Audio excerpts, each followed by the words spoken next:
Bismillahirrahmanirrahim. Assalamualaikum warahmatullahi wabarakatuh. Alhamdulillahi rabbil alamin. Wassalatu wassalam ala asyrafil anbiya'i wal mursalin sayyidina wa maulana Muhammadin wa ala alihi wa ashabihi ajma'in, amma ba'd. Alhamdulillah, pada kesempatan hari ini anak-anakku sekalian, kita akan mempelajari tentang materi menjaga martabat manusia dari pergaulan bebas dan perbuatan zina. Namun saya meminta kepada ananda sekalian, Bapak meminta kepada ananda sekalian, sebelum kita memulai pembelajaran hari ini, terlebih dahulu mari kita memulainya dengan bersama-sama membaca doa. A'udzu billahi minasyaitonir rajim. Bismillahirrahmanirrahim. Allahumma shalli ala sayyidina Muhammad. Rabbi ishrah li sadri wa yassir li amri wahlul 'uqdatam min lisani yafqahu qawli. Amin amin ya rabbal alamin. Kenapa kita memulai setiap kita mempelajari materi mengawalinya dengan doa? Semoga apa yang kita pelajari hari ini mendapat berkah dan rahmat dari Allah Subhanahu wa taala. Oke, sebelum saya lanjut, bagaimana kabarnya sekalian? Mudah-mudahan sehat walafiat. Oke, kita lanjut ke materi. Materi masalah tentang menjaga martabat dan kehormatan manusia dari pergaulan bebas dan perbuatan zina berdasar dari ayat yang berhubungan dengan pergaulan bebas dan perbuatan zina, yakni surah Al-Isra, surah yang ke-17 ayat 32. Tolong anak-anakku sekalian supaya menyimak daripada ayat yang saya akan bacakan. Oke? Ayat yang berhubungan dengan pergaulan bebas dan perbuatan zina ialah wala taqrabuz zina innahu kana fahisyatan wa sa'a sabila, yang artinya, dan janganlah kamu mendekati zina, sesungguhnya zina itu adalah suatu perbuatan yang keji dan suatu perbuatan jalan yang buruk. Itulah tadi ayat yang berhubungan dengan pergaulan bebas dan perbuatan zina. Saya kira mudah-mudahan anakku sekalian memahami daripada surah tersebut. Kemudian lanjut dari isi kandungan Quran surah Al-Isra ini, di surah 17 ayat 32 tentang larangan mendekati zina. Di sini kita pisah dalam bentuk 3 kalimat, yakni wala taqrabuz zina, artinya larangan untuk mendekati apalagi melakukan perbuatan zina. Ini yang dimaksud dengan mendekati ialah hubungan badan biologis di luar dari pernikahan yang sah, baik dilakukan oleh orang yang pernah menikah atau disebut dengan zina muhsan, ataupun yang belum menikah. Kemudian lanjut, innahu kana fahisyatan, artinya aslinya isi kandungan innahu kana fahisya, zina dikategorikan perbuatan yang keji, dilarang oleh agama. Kenapa? Karena memiliki dampak negatif yang sangat merugikan. Antara lain dampak yang ditimbulkan daripada zina itu sendiri adalah mendapatkan laknat dari Allah Subhanahu wa taala. Kemudian hati diliputi kegelisahan,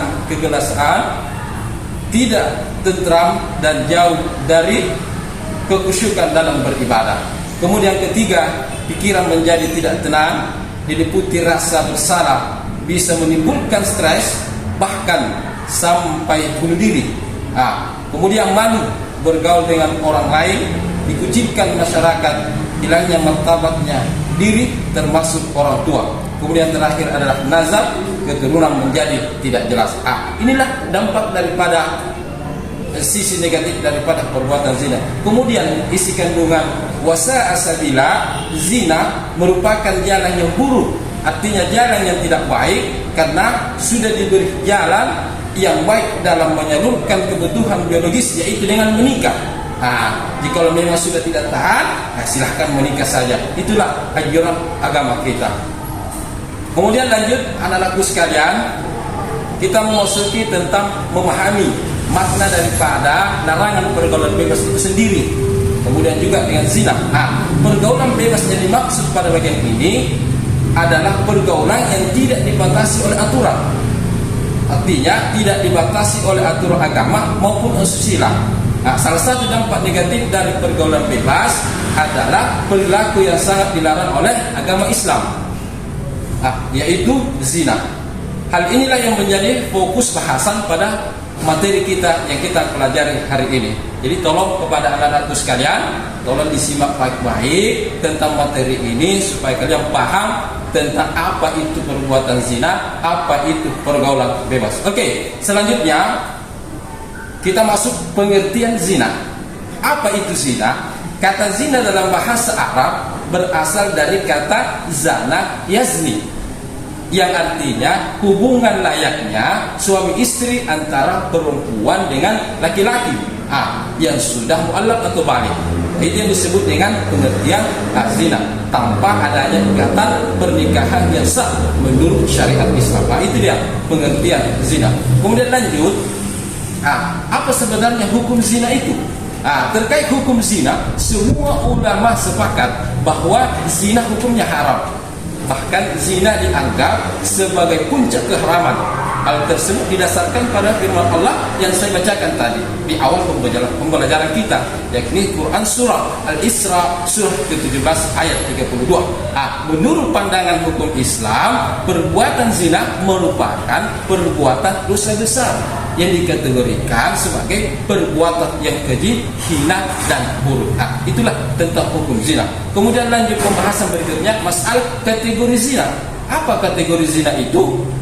Perbuatan zina dikategorikan menjadi dua bagian, yaitu ada disebut dengan zina muhsan. Apa itu zina muhsan? Yaitu penzina yang sudah balik, penzina yang sudah berakal, merdeka, sudah pernah menikah. Artinya orang sudah menikah lalu dia berbuat zina. Itulah yang disebut dengan zina muhsan.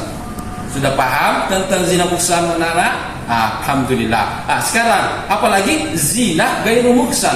Apa itu zina gairu muhsan? Yaitu penzina yang masih lajang, artinya belum menikah, melakukan zina dan belum pernah menikah. Ini disebut dengan zina gairu muhsan. Jadi kategori zina itu ada dua. Yang pertama zina muhsan, kemudian yang kedua gairu muhsan. Zina muhsan sudah menikah lalu berzina, kemudian yang kedua zina gairu muhsan yang masih lajang atau belum pernah menikah. Oke, sudah paham semua anak-anakku sekalian masalah kategori zina. Kemudian lanjut materi selanjutnya. Ini masalah hukuman bagi orang yang melakukan penzina. Dalam hukum Islam, zina itu dikategorikan perbuatan kriminal atau tindak pidana. Oleh sebab itu, orang yang melakukannya dikenakan sanksi atau hukuman sesuai dengan syariat Islam. Apa hukuman bagi pelaku zina? Itu ada dua. Yang pertama derak atau pukulan sebanyak 100 kali bagi penzina ghairu muhsan. Ditambah dengan mengasingkannya atau membuang pelakunya ke tempat yang jauh dan ditarik tempat mereka.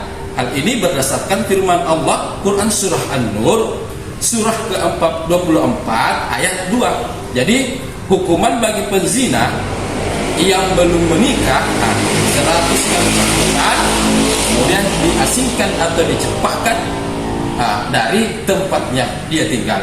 Kemudian kedua, hukum bagi penzina muhsan dirajam sampai mati, yakni zina muhsan, yang mana itu yang maksud dengan hukum rajam dilakukan dengan cara pelaku dimasukkan ke dalam tanah hingga sampai leher.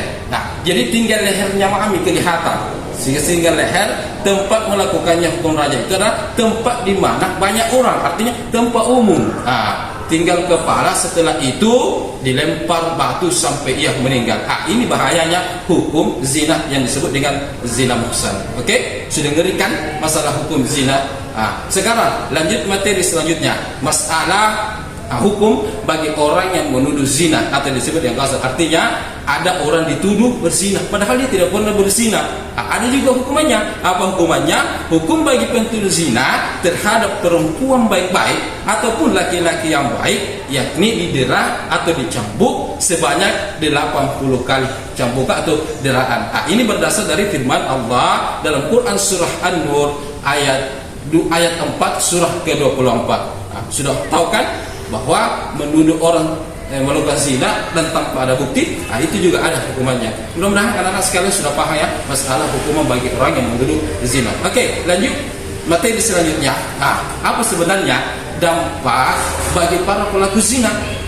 Perbuatan zina ini sangat bertentangan dengan fitrah kita sebagai manusia dan mengingkari tujuan pembentukan rumah tangga yang sakinah, mawaddah, warahmah. Karena itu zina memiliki banyak sekali dampak. Di antaranya adalah mendapat laknat dari Allah Subhanahu wa taala dan Rasulnya, dijauhi dan dikucilkan oleh masyarakat, nasab menjadi tidak jelas. Anak hasil zina tidak bisa dinasabkan kepada bapaknya. Artinya apa? Ketika dia menikah, bapak orang tuanya tidak bisa jadi wali. Kemudian anak hasil zina tidak berhak mendapat warisan. Sekaya apapun bapaknya, dia tidak akan pernah mendapat warisan dari bapaknya kalau dia hasil zina. Paham ya? Dampak bagi pelaku zina. Mudah-mudahan kita terhindar dari pelaku zina. Oke, lanjut materi selanjutnya. Bagaimana cara kita menghindari zina? Tolong perhatikan baik-baik dan simak baik-baik ya. Ada beberapa cara yang bisa kita lakukan untuk menghindari zina. Antara lain, menjaga pergaulan sehat. Makanya kalau mau memilih sahabat, mau memilih tempat bergaul, lihatlah teman kita yang kita tempati bergaul. Apakah dia tidak terjun ke pergaulan biasa? Tidak. Kemudian menutup aurat. Ini menutup aurat bagi perempuan itu wajib hukumnya. Oke, kemudian menundukkan pandangan bagi kita kaum laki-laki. Kalau ada kita lihat hal-hal yang berbau syahwat, kita laki-laki tundukkan pandangan. Kemudian menjaga kehormatan, kemudian meningkatkan aktivitas dan rajin berpuasa. Inilah cara menghindari dari zina itu sendiri. Oke, lanjut. Kesimpulan daripada materi yang kita bahas pada kesempatan kali ini bahwa di mana sepasang manusia melakukan hubungan yang tidak sebaiknya dilakukan oleh orang sebelum menikah maupun yang sudah menikah, maka hukumnya haram untuk melakukan zina. Bagi orang yang sudah menikah, hukumnya dihukum mati dengan cara rajam. Sedangkan bagi orang yang belum menikah atau lajang melakukan zina, maka hukumnya adalah cambuk 100 kali. Oke, sampai di sini barangkali materi yang Bapak sampaikan. Mudah-mudahan kalian paham, kalian mengerti apa yang Bapak sampaikan pada kesempatan kali ini. Untuk itu, agar lebih mendetailnya ini materi yang saya sampaikan, Bapak akan memberi lampiran tugas untuk dikerjakan baik di sekolah atau di rumah. Lampiran tugas ini antara lain ada 2. Lampiran tugas itu yang pertama, buatlah makalah yang berhubungan dengan materi yang disampaikan tentang menjaga martabat dan kehormatan dari pergaulan bebas dan perbuatan zina. Jadi buat makalah, tentu kalian sudah paham kan seperti apa bentuk makalah tersebut. Makalah yang disusun ini materinya adalah menjaga martabat dan kehormatan dari pergaulan bebas dan perbuatan zina. Kemudian tugas kedua, buatlah rekaman video praktek membaca Quran surah Al-Anfal ayat 72 dengan baik dan benar. Jadi video kemudian rekam bacaan tersebut, nanti saya akan nilai. Barangkali inilah lampiran tugas yang saya sampaikan kepada anda sekalian. Mudah-mudahan bisa dikerjakan dengan baik dan benar. Untuk hari ini barangkali materi yang saya sampaikan sudah sampai di sini. Insyaallah lain kali kita lanjutkan. Dan marilah kita menutup pembelajaran ini dengan mengucap kalimat alhamdulillahi rabbil alamin. Wassalamualaikum warahmatullahi wabarakatuh.